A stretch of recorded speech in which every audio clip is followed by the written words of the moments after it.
Cool. Then I want to invite Boris on stage, the founder of RemoteNow. He's also actively working with at the moment, and yeah, he's going to give his view as well on how to build remote teams combined with an on-site setup. So, floor is yours, Boris.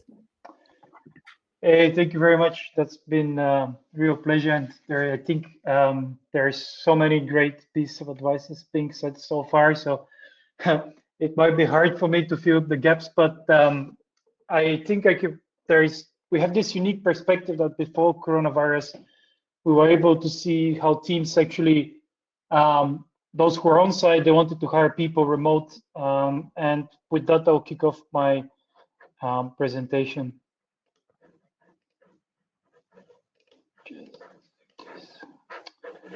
Great. So, and this topic, I'll go through a few points that also some of the other speakers touched upon, and I'll try to give our perspective on these topics. So first of all, I'll cover briefly communication in remote work.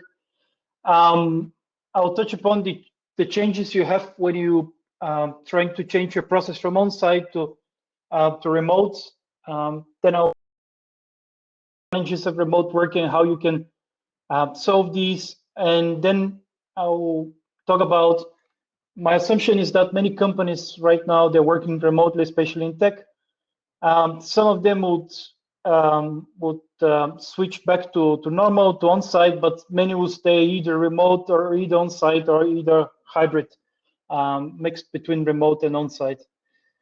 But first of all, who we are, I'm the CEO and co-founder of RemoteMore. We are a company that empowers company and people in tech to work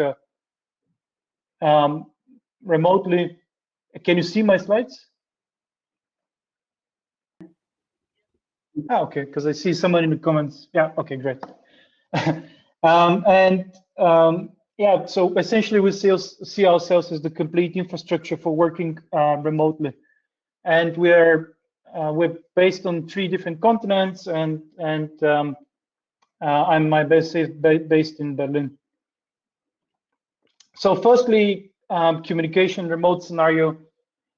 So there are literally 2 things that you need to get right when you, and also Jan and Mark touched upon these ones. So the first one is communication flows, and the second one is the information flows. So, you know, you need to get a communication right, have very clear communication, but also you need to make it easy for everybody to find the right information, either for the company or some files that are being used in the work process. And second of all, in remote scenario, there is this big difference that each person is very, he should be self-reliant. And what this means is that this person should be able to take ownership, because there is obviously a barrier when you work remotely on-site compared to on-site. So the person needs to be very, very responsible. At RemoteMore, we always think that there must be an overlap within the team or like an overlap with the time zones, because I've seen companies that work with very different time zones, and this simply breaks the communication flow, which is essential in every company. So minimum 4 hours of overlap will help the team to organize and communicate well. The second one is, of course, different teams use different tools, but we use Slack. So it's important that this one is turned on, but the person should communicate if he's available to chat, if he's available to talk, or he wants to focus on deep work. This gives really good coordination among the whole team. And the third one is, I've seen teams that do it wrong, to be honest. I know it sounds simple, but especially in remote teams, you have very international teams, so it's important that you stick to English and make it easy for people to socialize. It needs to be very, very easy for everybody to reach out to someone, and if there is a barrier there, then it gets very hard. The fourth one is, and I like the picture Jan showed of his office. So you need to have very professional work environment. So it wouldn't work that if you have a work environment that's just not inspiring to do your job. So good internet, good equipment, and just these are essentials to get your work done. So quickly about the software development process, since the topic is also about engineering. So we often like to think that whatever you do on site, just think about it, how you can transfer it online.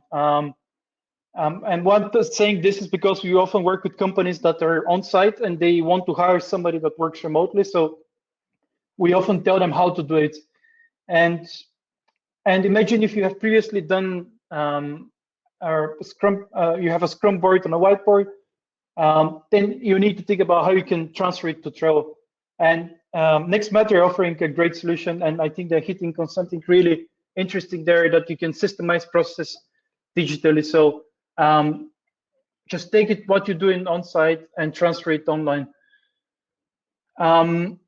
So there are a few, and I'll tell you from the perspective of on-site companies. So both Hotjar and NextMatter complete remote-first teams from day one. So they've seen the challenge, but there are also many fears why remote work wasn't adopted that well before coronavirus. Now everybody works remotely, but there were serious challenges of adopting remote work.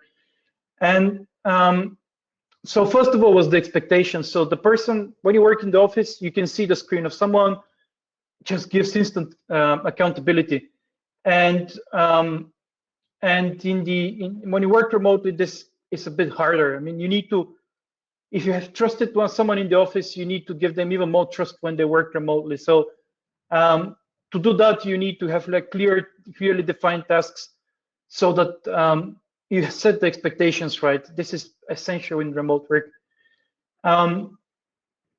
The second one is, of course, that there is social isolation, and it's even more visible now with coronavirus, because you have to stay at home.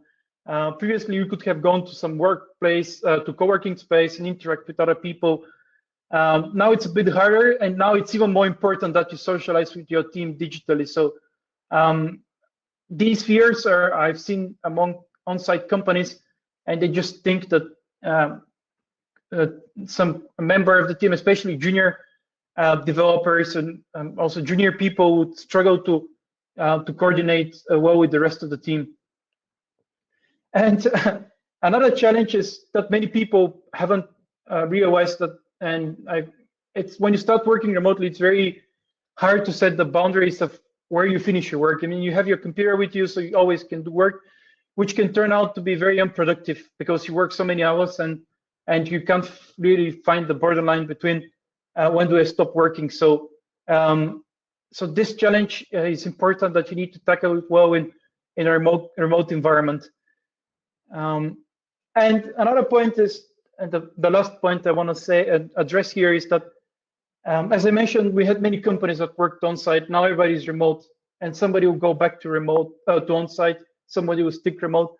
And while I agree with Jan that there must be either on remote or on site, I don't think this will happen. It will be more like hybrid, what we're going to see in the next few months.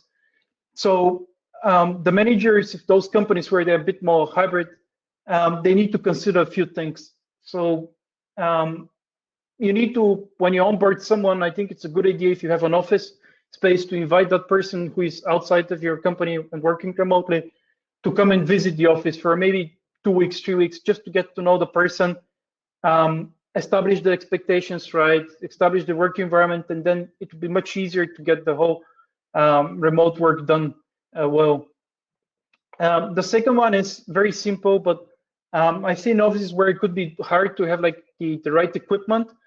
And imagine if you're working on site, but you have teams that are remote, then you need to have the right equipment in order to let everybody be part of the company, even though they're working remotely. And you know, I guess most of you who work remotely, you're already doing daily, weekly check-ins, and you should keep doing them regardless if the person is working outside of the office. So keep that loop running and make sure that everybody is involved in the daily activities.